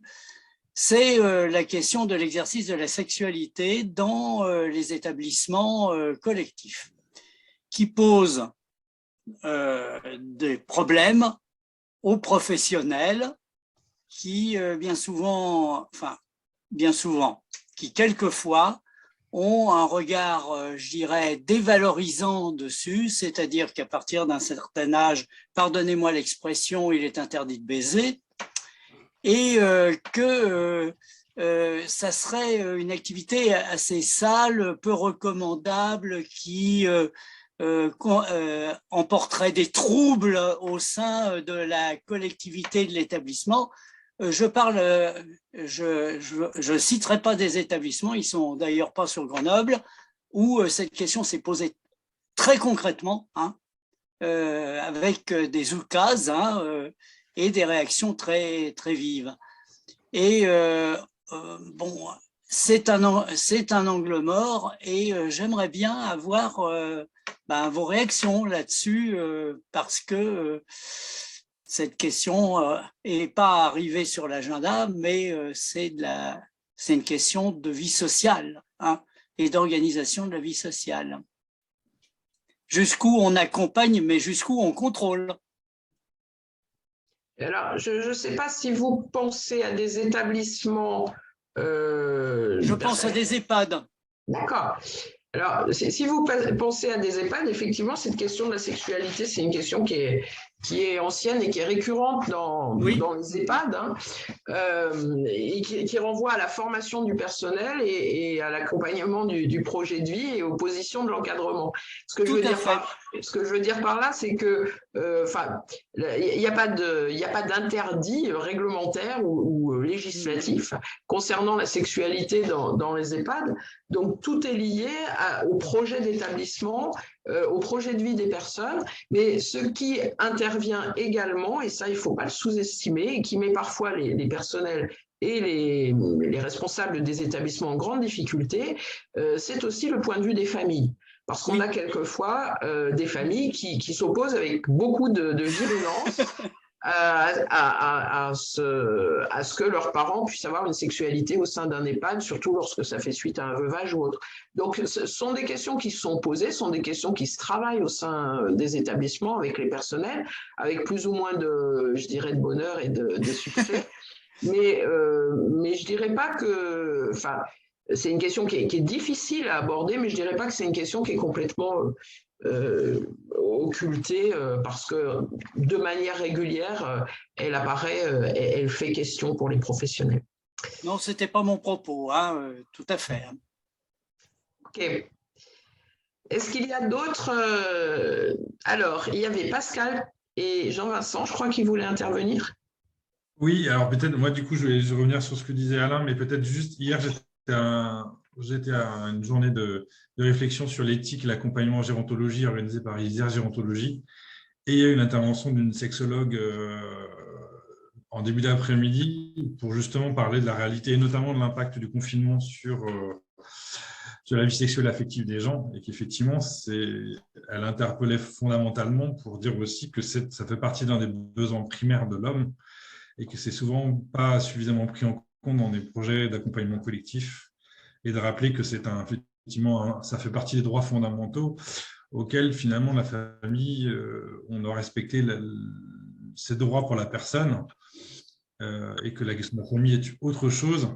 Et par contre, effectivement, entre le respect des droits et la mise en pratique ou de l'accompagnement ou l'autorisation de pratique, il y a des grands écarts, et de rappeler qu'effectivement, il y a encore plein de lieux, notamment des EHPAD, où les gens subissent la double peine et du placement et de la séparation de leur conjoint, qui est une vraie réalité. Ce n'est pas le cas pour tous, mais c'était pointé hier, et c'est vrai que c'est important de le redire. Il y a encore plein de lieux où cette question-là, effectivement, n'est pas traitée. Voilà. Juste pour revenir sur ce que disait Alain, sur la question de comment on associe les personnes, c'est vrai que nous, ce qu'on constate effectivement, c'est qu'aussi sur la question du vieillissement, ce qui n'est pas très simple quand on a un vieillissement avancé, c'est de se reconnaître. Ce que vous disiez, Catherine, à la fois dans cette étiquette-là, de dire on commence à vieillir, même si on n'a pas les symptômes, même si on n'a pas… Parce que même si peut-être on fait un déni parce qu'il y a des représentations assez négatives aussi du vieillissement. On est une société qui fait quand même pas mal d'agisme, où quand on est vieux, on est un peu mis de côté, et que c'est vrai de s'y reconnaître parfois entre ce qu'on y met et l'importance aussi de pouvoir entendre, connaître aussi ce qui se passe. Et c'est vrai que nous, on accompagne quelques structures qui nous disent finalement des personnes, quand elles n'ont pas l'impression, quand on leur dit voilà ce qui existe, sans leur dire c'est obligé, tu es obligé de choisir, de prendre le temps et de donner un niveau d'information, les personnes, elles peuvent l'entendre effectivement et cheminer à leur rythme pour pouvoir éventuellement accepter des aides, accepter des rythmes, accepter d'aller dans d'autres structures, mais ça prend vraiment un temps d'accompagnement qui est d'un changement de pratique. Mais par contre, et je rebondissais sur une autre réalité qui est aujourd'hui difficile, c'est la question de l'isolement de plus en plus important des gens qui sont dans une précarité, mais dans un logement, et qui passent en dessous de tous les radars des dispositifs d'accompagnement, des gens qui n'ont pas forcément eu l'aide de solliciter des aides sociales, et qui aujourd'hui se retrouvent dans cette question de l'isolement, et qu'effectivement l'anticipation est encore plus compliquée parce que du coup, il n'y a pas de relais ou de lien existant. Voilà. Tout à fait. Est-ce que Jean-Vincent voulait ajouter quelque chose ou… Non, pas spécialement, mais bon. Ok. Alors, si vous voulez bien, nous sommes au bout de notre… presque de notre webinaire. Donc, sauf s'il y a encore une question ou une prise de parole impérieuse, je vais essayer de juste donner quelques mots de conclusion à cette séance. Mais avant, je fais le tour des panels. Dans le QR, il y avait 2 questions de Véronique Mazanc. Peut-être, si on a quelques minutes, 1 minute, on peut laisser la parole à Laurent. Je pense qu'il sera le plus à même pour répondre. Tout à fait. Tout à fait. Voilà. La question, c'était les personnes âgées vivant depuis très longtemps dans leur logement social trop grand, lorsqu'elles veulent prendre un logement plus petit et mieux adapté, le loyer est plus cher. Ça, c'était la première question. La deuxième, pourquoi certains bailleurs sociaux n'acceptent pas l'amélioration d'appartements de personnes âgées du fait que l'immeuble date de 12 ans, malgré le partenariat avec Solia. Sur les demandes de mutation, oui, forcément, vous pouvez avoir des cas où une personne habite dans un T3, un T4 depuis très longtemps, donc avec des niveaux de loyer bas, et quand on arrive sur la demande de mutation, y compris parfois sur des immeubles plus récents, c'est des logements adaptés, mais avec des loyers élevés, oui, ça fait partie des quelques difficultés qu'on rencontre, d'où l'intérêt de travailler aussi sur notre parc existant et sur l'adaptation de petits logements avec des niveaux de loyer relativement bas pour permettre de répondre à l'ensemble des demandes de mutation, qui, je le rappelle, sont des mutations prioritaires de par la loi. Sur la seconde demande, ce que je vous disais tout à l'heure, c'est que les bailleurs aujourd'hui utilisent un mécanisme de dégrèvement de taxes foncières, donc, qui permettent de faire des travaux quand et où on demande le dégrèvement du montant des travaux dans notre taxe foncière. Certains bailleurs font le choix de ne pas réaliser les travaux sur les logements qui sont pour le moment exonérés de taxes foncières. C'est une difficulté. On essaie de retrouver en parallèle des financements. Donc, beaucoup ont des conventions, ce que vous disiez avec Solia, ou parfois, alors la difficulté parfois de mobiliser Solia, c'est que le montage est parfois très long avant de réaliser ces travaux. Et on a des difficultés à mobiliser des financements autres, des caisses de retraite, etc. Donc, les montages financiers de ces opérations sont plus complexes. En général, je ne pourrais pas parler pour l'ensemble des bailleurs, mais en général, on y arrive. C'est souvent un peu plus compliqué, effectivement, quand on est en dehors de l'abattement de taxe foncière. Ok, merci. Donc peut-être quelques mots de conclusion autour des enjeux du vieillissement, de la précarité, à la fois pour les personnes concernées, mais aussi en termes de politique publique, puisqu'on a vu que cette question était abordée par différentes entrées tout à l'heure. Le premier point que je voudrais souligner, c'est qu'en fait, je ne suis pas sûre que dans le temps qui nous était imparti, nous ayons eu la possibilité de faire le tour des situations de précarité et de vieillissement.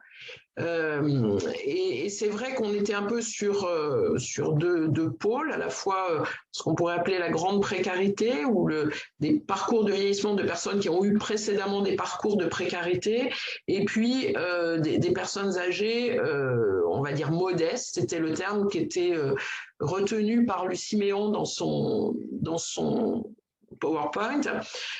Il me semble qu'on a aussi toute la problématique des personnes d'origine étrangère qui vieillissent dans des foyers de type ADOMA, et puis aussi toutes les personnes vieillissantes en situation de précarité que nous ne connaissons pas parce qu'elles sont silencieuses, parce qu'elles sont honteuses, et c'est notamment le cas beaucoup dans les espaces ruraux où les situations de précarité sont des situations cachées le plus souvent. Donc je pense qu'on n'est pas encore au stade où on a une connaissance juste, précise, fine de toutes les situations de précarité des personnes vieillissantes. Et vous voyez au passage que je retiens le terme personnes vieillissantes plutôt que personnes âgées, ce qui fait que nous pouvons tous nous considérer comme des personnes vieillissantes, que ça nous permet d'éviter la catégorisation par âge qui est parfois un peu problématique, et puis peut-être ça nous permet de sortir des représentations négatives qui étaient évoquées, et peut-être que ça nous permet de réintégrer dans nos débats Alain Guézéou, qui disait tout à l'heure ne pas se sentir vieux, mais peut-être il peut se reconnaître vieillissant. Deuxième point que je voudrais souligner, c'est que le risque d'appauvrissement des personnes vieillissantes est souligné depuis longtemps.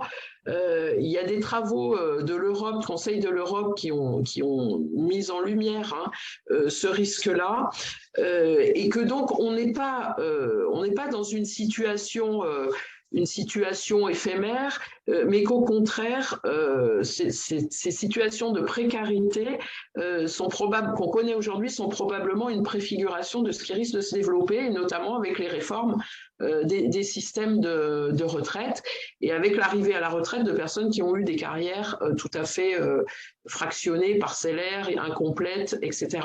Donc, c'est pour l'instant un épiphénomène dans les problématiques de vieillissement, mais ces questions-là risquent de se poser de manière bien plus importante à l'avenir, ce qui nous invite à plus de vigilance et là encore d'anticipation.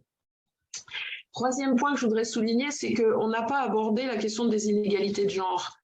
Et dans ces personnes vieillissantes, modestes ou précaires, eh bien, on a beaucoup de femmes, notamment, j'imagine, dans le parc du logement social, vous devez connaître ça, des femmes veuves, dont les ressources sont nettement moindres que celles qu'elles avaient lorsqu'elles étaient en couple et moindres que celles des hommes. Donc, c'est une situation qui va concerner davantage des femmes.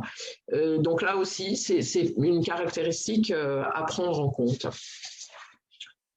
Ce que je voudrais souligner également, c'est que le processus de vieillissement se caractérise toujours, même en dehors de la précarité, par des dynamiques de réaménagement, de transition, de rupture, ce qu'on appelle en sociologie des phénomènes de déprise, des risques liés à ces ruptures et à ces nécessités de réaménagement. Et ces processus de transition, ils sont possibles sans trop de dégâts lorsque les personnes ont des ressources. On a parlé des ressources financières, mais on peut évoquer aussi les ressources sociales, les ressources culturelles, comme je l'ai fait tout à l'heure. Mais ces processus sont tout à fait à risque, ces transitions sont tout à fait à risque lorsque les personnes n'ont pas ces ressources-là. Et donc, ça veut dire que s'il n'y a pas un accompagnement, un soutien, un étayage de ces transitions, eh bien, on va vers des situations de précarité très marquées et vers du vieillissement qui est du vieillissement qu'on pourrait qualifier de pathologique ou du vieillissement délétère pour les personnes.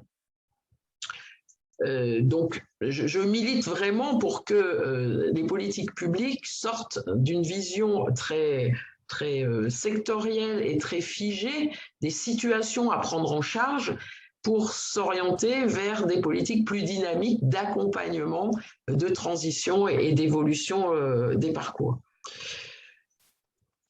Autre élément, c'est que, on l'a dit tout à l'heure, vieillir à domicile, c'est vraiment le souhait de la majorité des personnes.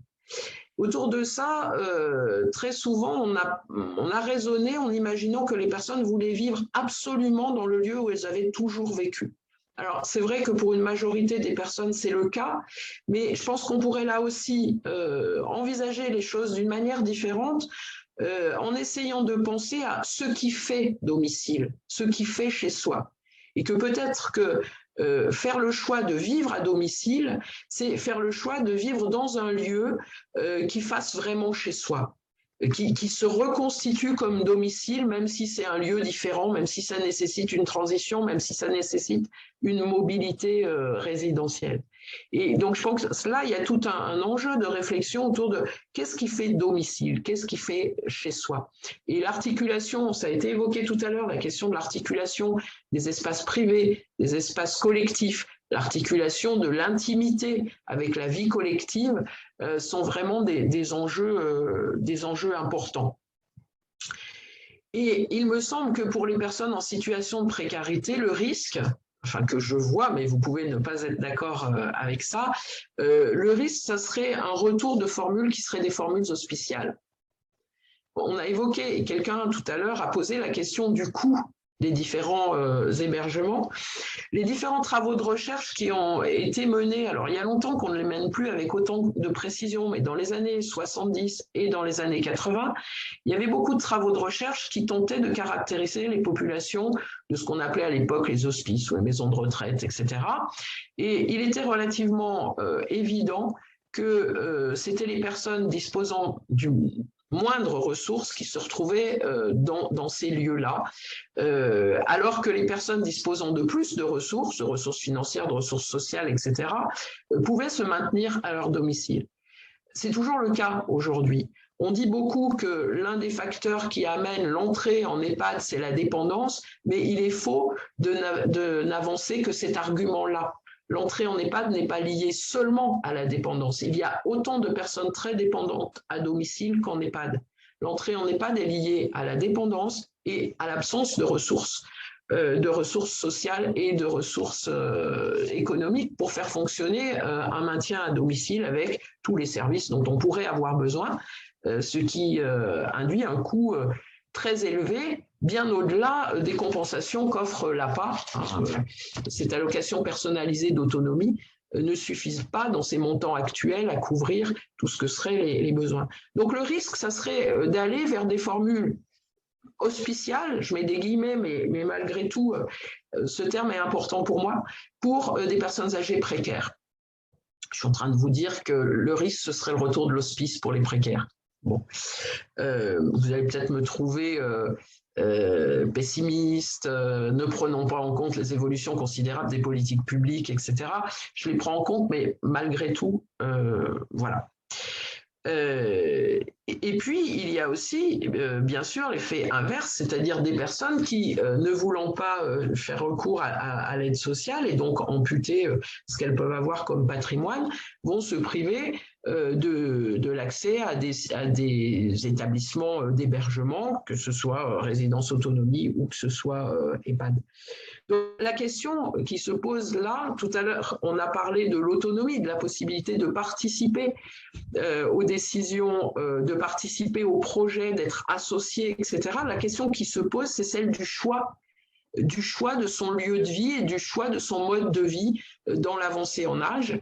Et effectivement, ça renvoie aussi aux politiques, à la manière de les construire et de les concevoir. Alors, du côté des politiques publiques, j'ai déjà donné quelques éléments en disant qu'il fallait travailler sur l'accompagnement des transitions. Mais il me semble que du côté des politiques de logement, je m'avance un peu sur un domaine que je ne connais pas très bien, mais malgré tout, il me semble qu'on aurait à réfléchir vers des politiques qui seraient des politiques de l'habitat plutôt que des politiques du logement.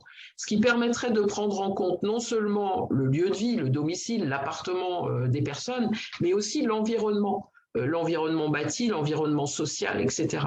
Parce que vieillir en situation précaire, c'est aussi avoir besoin d'appui, avoir besoin d'étayage, avoir besoin de ressources sociales notamment. Et si on raisonne seulement en termes de domicile, c'est-à-dire ce qui se passe à l'intérieur des quatre murs, eh bien, on risque de se tromper dans les orientations ou dans les propositions que l'on fait aux personnes. Donc moi, je militerais assez pour qu'on essaye de passer vers des politiques de l'habitat plutôt que de raisonner seulement en termes de politique de logement. Deuxième élément sur les enjeux pour les politiques, c'est ce fameux critère d'âge qui a souvent été mis en cause, questionné, etc. et dont on voit bien ici qu'il fait problème, puisqu'on est sur du vieillissement différencié. Vous savez peut-être, mais je le redis parce que c'est important, qu'il y a 7 ans d'écart d'espérance de vie entre un cadre et un ouvrier. Voilà, 7 ans d'espérance de vie et 13 ans d'écart d'espérance de vie en bonne santé.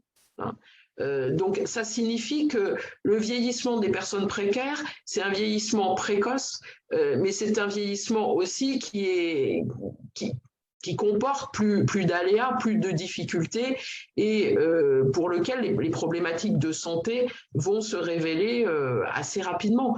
Donc, raisonner en termes de critères d'âge, ça n'a pas beaucoup de sens. On peut avoir, c'est un peu comme la même situation pour les personnes en situation de handicap, qui ont aussi un vieillissement précoce. Raisonner avec un couperet d'âge, 60 ou 65 ans, ça n'a pas beaucoup d'intérêt quand on a des personnes précaires qui ont un long vécu à la rue, qui vont présenter des caractéristiques de vieillissement dès l'âge de 50 ou 55 ans. Donc, il faut aussi envisager les choses de cette manière-là.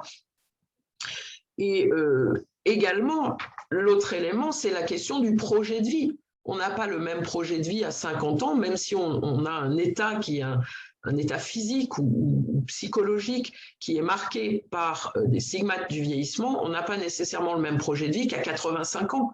Donc là aussi, c'est important de raisonner en termes de projet de vie, de projection dans le temps. Ensuite, ce que je voudrais dire, c'est que en termes de politique publique, c'est important de raisonner en termes d'aménagement du territoire. Et les politiques médico-sociales ne peuvent pas être les seules à accompagner et à prendre en compte les questions du vieillissement. Alors, j'ai parlé déjà de la démarche Ville amie des aînés, qui nous vient du Québec, de l'Organisation mondiale de la santé, etc., qui consiste justement à essayer d'envisager la façon dont les villes ou dont des espaces, au Québec c'était beaucoup des espaces ruraux, ce n'était pas des villes qui étaient engagées dans cette démarche, peuvent s'adapter pour permettre un vieillissement réussi, on pourrait dire, aux personnes qui habitent ce territoire. Et ces aménagements de territoire qui doivent permettre l'accès aux services publics. Donc, il y a toutes les questions d'accessibilité, mais il y a toutes les questions d'information. Il y a également l'aménagement des lieux publics, des bancs, des espaces de circulation, des parcs. Et puis, il y a aussi toutes les dynamiques d'accès à la culture, d'accès à la santé, etc. Tous ces éléments-là, eh bien, ils vont favoriser, bien sûr, la possibilité pour les personnes de vivre dans un environnement qui est le leur, dans un environnement favorable, mais ce sont aussi des aménagements qui ne vont pas servir qu'à un seul groupe de population, les plus vieux. Ce sont des aménagements qui vont servir à faciliter la vie de l'ensemble des populations, qu'elles soient vieilles ou qu'elles soient en situation de handicap ou qu'elles soient en situation de précarité. Ou que temporairement elles aient subi un accident de santé ou voilà. Donc l'idée c'est d'aménager les espaces pour faire en sorte qu'ils soient plus accueillants et qu'ils permettent à toutes les personnes de s'y retrouver. Et je pense qu'il y a tout un enjeu sur la précarité, hein, le vieillissement des personnes en situation précaire, de grande précarité, des personnes qui vivent à la rue. Là aussi, l'aménagement des espaces me paraît être à réfléchir de ce point de vue-là. Donc, sortir un peu des politiques toutes médico-sociales dès qu'il s'agit du vieillissement pour aussi combiner avec des politiques qui soient des politiques on pourrait qualifier de politique aménagiste. Et puis, il me semble qu'il y a aussi un enjeu qui est un enjeu, alors qui renvoie à notre ami, au propos de notre ami tout à l'heure, qui est un enjeu de sensibilisation. Parce que la sensibilisation au vieillissement, malheureusement, n'est pas très répandue dans notre société. La vieillesse, la mort sont encore des tabous qui font qu'on ne veut pas s'y frotter, on ne veut pas se les représenter, mais il y a là un enjeu de sensibilisation au vieillissement qui avait été imaginé dès les années 60 dans le rapport de Laroque, qui n'a pas été du tout suivi des faits, mais qu'il faudrait absolument remettre au goût du jour. Et dernier, ça sera mon dernier mot, on a parlé tout à l'heure des lieux de vie. On a parlé des pensions de famille, on a parlé des EHPAD, etc. Donc, il y a évidemment un enjeu important de pouvoir penser des lieux comme des lieux de vie, mais aussi d'articuler leur dimension de lieu de vie avec la dimension lieu de soins. Et aujourd'hui, du côté des professionnels ou du côté des institutions, y compris du côté des politiques, on est dans une difficulté majeure d'arriver à tenir ces deux dimensions, lieu de vie, lieu de soins. Alors, on avance, on progresse, il y a des choses qui sont faites là aussi, mais ce qu'on appelle depuis très longtemps le cloisonnement du sanitaire et du social est un élément qui vient contribuer à cette difficulté à articuler. On l'a bien vu pendant la période de Covid, hein, comment il était difficile de maintenir la dimension lieu de vie avec cette urgence sanitaire. Donc, je dirais que les enjeux sanitaires ne font pas toujours bon ménage avec ce que devraient être les dimensions d'un lieu de vie. Mais je crois qu'il y a vraiment quelque chose à penser autour de cette articulation-là pour toutes les personnes vieillissantes, mais encore plus lorsqu'il s'agit de personnes en situation de précarité, ce qui renvoie aussi à la question des personnels. Et on a aujourd'hui, il me semble, des lieux de vie qui sont des lieux avec des personnels qui sont des personnels du social, de l'accompagnement social, des personnels éducatifs et autres, et puis des lieux pour la vieillesse qui sont dominés, entre guillemets, par des personnels qui sont des personnels du secteur sanitaire.